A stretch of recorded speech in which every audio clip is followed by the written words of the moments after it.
À la une de l'actualité aujourd'hui, les réactions s'enchaînent dans la classe politique après l'annonce de Nicolas Sarkozy concernant le mariage gay.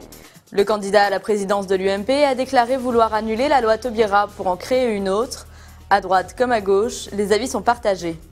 L'info à suivre, c'est l'appel à la grève des internes en médecine qui promet d'être suivi massivement aujourd'hui.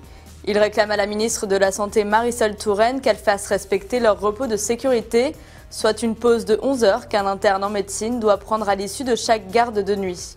Ce repos n'est respecté qu'une fois sur 5.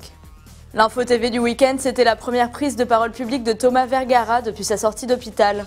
Le petit ami de Nabila est revenu sur les 7 coups de couteau qu'elle lui aurait infligés au thorax.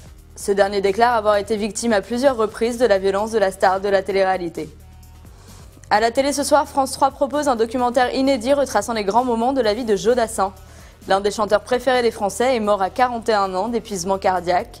France 3 dresse le portrait d'un homme que le succès a transformé. La vidéo du jour, c'est celle de ce vidéaste amateur présent sur les lieux du crash de l'avion MH17.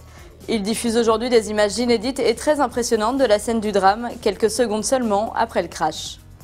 Suivez l'actualité en continu sur Orange Actu et le Figaro.fr et nous on se retrouve demain pour un nouveau Top Média.